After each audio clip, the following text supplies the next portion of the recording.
JJ the CPA here. Hope you're doing well. Hey, wanted to give a update and a couple of tips as it relates to EIDL and PPP. Wow, it just takes up so much of what's going on. One of the things to remember with PPP and EIDL is that the PPP is forgivable, potentially all forgivable, and the EIDL is a straight up loan. PPP has restrictions on it of what it can be used for. EIDL also has restrictions of what it can be used for. Anything that PPP can be used for, EIDL can be used for as well. The difference is that with the EIDL, you can use it for any ongoing expense, ongoing, recurring, not an asset, not a repayment, not a one-time transaction. I got an interesting call yesterday that's part of the, making part of the update, and it was from John. Now, he referred to himself, I realized kind of after the call, as John Doe, and it was just kind of a weird fluke situation. I thought one of my team members was calling me from the other office, and turned out it was somebody that randomly and was able to catch me. I don't ever answer my phone because my clients have my cell phone, and so who's calling the office is typically for someone on the team. Anyways, Saturday, pure random, and they just went in and started asking questions. So, you know, on the one hand, it may end up being that someone was recording it and they're going to make it a part of something else. Anyways, there were some unique questions that came up in it, and one of those was, how long do you have to accept the EIDL once it's been quoted to you? And so I went and looked, and I couldn't find anything on point. However, I can't put my finger on it right now, but it seems as though over and over I came across information, which I now can't find now that I'm looking for it, but that it was 30 days. Now, it could be less than that. So if you have a quote outstanding, meaning the SBA has said, hey, you qualify for this, I don't know if you should take 31 days. Okay, if you need it, then get on it. The EIDL advance, as of last night, is out of money. I don't believe it'll be replenished. The advance is the grant. It's the free portion up to $10,000, $1,000 per employee. The EIDL, the SBA made clear, is still available and has the funds. With the EIDL, you don't have to make payments for 12 months. I'm telling my clients that if you applied for it in the first place because you need it, you have some uncertainty, you're concerned about cash flow coming in, then if you get a quote, accept it. Now, it is going to accrue interest as soon as the loan is dispersed to you. It's just that you don't have to make payments for 12 months. I think if you're caught up on, well, I don't know if I want to pay interest, then you probably don't really actually need it, or then just get a nominal amount or pass on it. I would say right now, though, if I'm you, now that we know that EIDL is still open but the advance is closed, if you've got a quote, I wouldn't be sitting on it very long. I mean, make a decision. You applied for it, so if you didn't need it, why apply for it? All to say is get it. And you can pay it back at any time. There's prepayment. Not advocating debt. What I'm more advocating is don't sit on it. It's not a kumbaya statement to say this, but there are other people that need it as well. So if you're just going to now hem and haw and be excited that you got approved for it, and now you're in awe of the amount, and gee golly, I don't know what to do, well, then how much were you wanting originally? And then accept that amount and get on with it. But nonetheless, the question was, how long do you have to accept it? They thought 60 days. I thought 30. I can't find anything. I tell you this right now, I wouldn't let it sit there more than about 24 hours, maybe 48. They can withdraw it at any time. In my opinion, they could. Now, from the standpoint of the PPP, you have till August 8th. We've talked about that.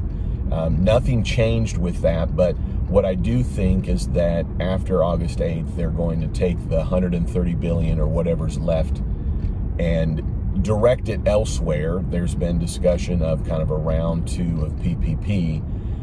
I think that it's going to need to get directed to the real estate industry. The real estate industry is, I think, within 3 to 4 months of its own crisis, in the sense of businesses not able to stay open, then lead to not being able to pay rent, and landlords and commercial property owners unable to collect rent. Right? They can't make their loan payments, etc. And then same thing with residential housing market as well. So, a couple of things to keep in mind with the PUA, because this was part of the questions. If I was just to be asked straight up, how do you think that it's supposed to work? Not, well, can I, could I? How do I think it's supposed to work? Well, the intent of it all is, when it was set out, was that for PUA, it was for an additional amount for unemployment on top of what you qualified for at the state. So if you qualify for it at the state level, you should qualify for it at the PUA level, but you can qualify for PUA even if you don't qualify for the state. And the way I think it was really meant to be is that it would be that you would and could get PPP, and then you could get PUA after it ran out. It ran out being 8 weeks for the self-employed, 8 weeks. There has been a lot of questions, as a self-employed, do I have to pay it out to myself over time? Well, there's just no such thing. You may have a separate bank account, and you may consider it payroll, and that's awesome and well organized, but there is no separation between you and your self-employed business, even if you're a self-employed single member LLC. So once you get the PPP funds as a self-employed, you have it's a completely different ballgame. You don't have any restrictions on what you can use it for if you choose the 24-week option. And even if you don't, you still have a majority of it that's just automatically forgiven. So you don't, as a self-employed, need to get confused with, well, is it 8 weeks or 24 weeks? Can I pay myself all at once or at the end as it relates to PUA? Okay, in my opinion, it's 8 weeks. So if you got questions beyond that, you just need to take it to your unemployment office in your state. I'm not going to have an answer for you. All I can tell you is how I think it was meant to be, which is whenever you have your PPP funds, there's an 8-week period that you're not doing PUA. If you can find another way and you have another exception and your state doesn't care or whatever the case is, then just, go with whatever you think. All I can tell you is what I think, because there is no set standard, unfortunately. As it relates to the EIDL, it has no effect on PUA because it is a loan. Now, a couple of tips for you is that if you owe money and you're running short on funds, if you owe money to the IRS, you're running short on funds, you have some pretty major uncertainties about your future, then set up a payment plan with the IRS. You can go to irs.gov, do it very easily, and it's not a flag in any way, shape, or form. If you set up a payment plan, you're in compliance with the IRS. You can pay that off at any time. If you were to even add up the maximum outside of fraud and doing things incorrectly, but the maximum penalty you're looking at there is pretty well 10%, as long as you filed an extension, plus 3% for interest. So am I advocating that you owe the IRS? Well, you're going to have to pick and choose vendors. It's one that you can pick and choose and make a payment to. Credit cards are most of the times higher percentage than that. So at the end of the day, all I'm saying is if you need to preserve cash, your house is on fire, then it's okay to owe the IRS is more what I'm just trying to say. It's okay to owe them, okay? And then from the standpoint of filing an extension, you file Form 4868. You can do it at the IRS website. It's very simple. It's an automatic, and at the end of the day, you just need to get it filed. The thing is that it doesn't extend your time to pay, though. It only extends your time to file. So set up the payment plan so you can start making payments on it, but it doesn't change the fact that you have penalties and interest. They're going to accrue no matter what, starting on 7/16, and you may be already having some underemployment, gosh darn it, underpayment penalties of your estimated taxes or what you should have paid out throughout the year. All to say on that is get a payment plan going, save your money if you're in those set of circumstances. Keep your receipts.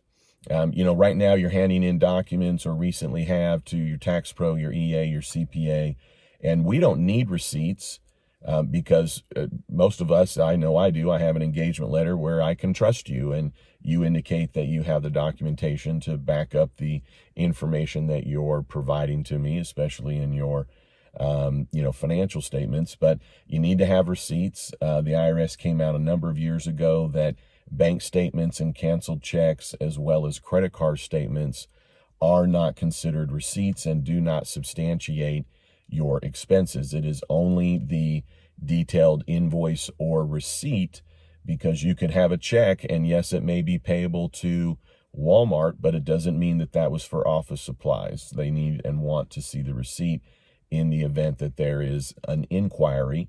And under Code Section 162, you're allowed to expense what is ordinary necessary for the business, and your intent was for business. So the other part to think through is when you're now doing your taxes, is there any deductions that you missed out on? Because right now it's too late to go back and get any deductions for the prior year other than a retirement contribution that's allowed up until July 15th to an IRA. You can do SEPs up to the extended due date, and you can do a 529 plan. You can put money into your HSA.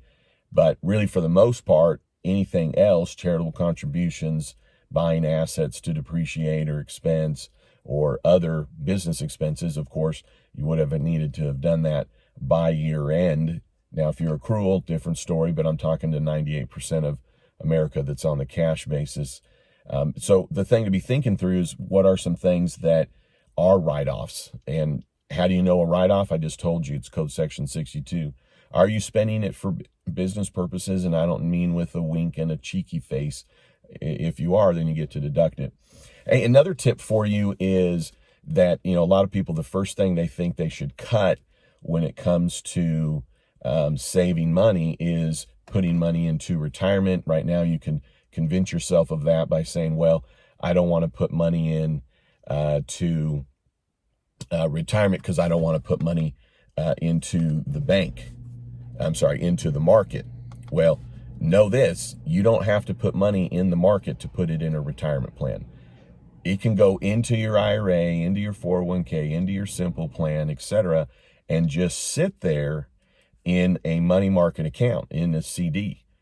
It doesn't have to go in the market. These are two separate occurrences. Money goes into retirement plan, and then you decide what it goes into. Bonds, money market, you name it.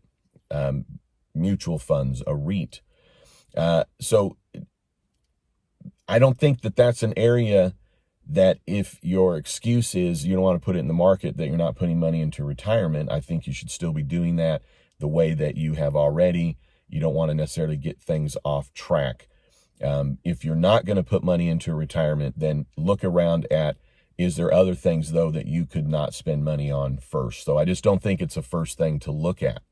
The second thing is many people want to then cancel insurances that they have. Well, you have those insurances for a reason. Don't cancel them.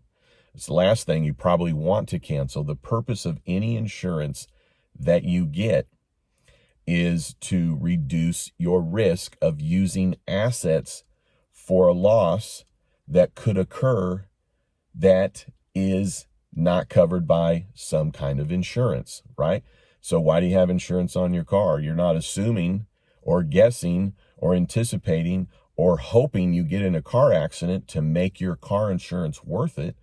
Yes, you get it because you're required, but many of us get more than what's required. We get car insurance because we want to be in a set of circumstances that if something happens, all the things that could, we're not having to use other resources to cover that loss. It's the same thing with life insurance, disability income insurance, etc. Canceling insurance right now should be the last thing as well, from my standpoint of we're seeing now that many things are outside of our control and could occur, and we're going to need these insurances to help preserve other assets, especially if we're having to deplete assets right now. So when you're looking at what's going on right now, the last thing I'll just say in closing is, PPP and EIDL, they're Band-Aids. So get ready for 2020. We're on the last 6 months of the year. So get ready for 2020. What does that mean? There probably won't be more EIDL in 2021. There's not going to probably be as many banks able or willing to loan money out regardless of who you are. There's going to be other issues going on financially in the market that are still ripples of what's going on, which is the real estate, in my opinion. And your business is probably different in some way, shape, or form, even if it's not you and what you're providing, but those around you and those vendors and who you're officing next to or have your business next to, et cetera, et cetera. So I would just say this for 2020, find another line, another stream of revenue, whether you're an employee or you're a small business owner. Find another revenue stream within your business. What else can you do? Whether it's to the same client base, or if you're worried about that client base not being as able to buy what you need, then how do you create a new client base? Because if you start on that now, when you arrive at 2021, that stream of revenue will probably be providing revenue. Okay. You know as well as I do, it takes time to either get your act together and put it out there and people to know that you're wanting to provide what it is that you're getting ready to provide. And then you have to have the opportunity to actually provide it and then give yourself time to get paid. So that would be my recommendation for your last 6 months getting into 2021 is find that additional stream of revenue and then get after it, not additional stream of revenue if things change. We know that they have. All right, so that's a good update and a set of tips for you. Getting ready to go in, and we've got Sunday, Monday, Tuesday, and Wednesday. So 4 full days left of the extension or July tax season here. But I'll tell you this right now, I'm hoping to get through most of it today. So I'm in early, getting ready to be 6 o'clock. Hey, thanks for tuning in. I'd love it if you'd subscribe. And then don't you ever forget, you've never met a CPA quite like me. All right, have a great one.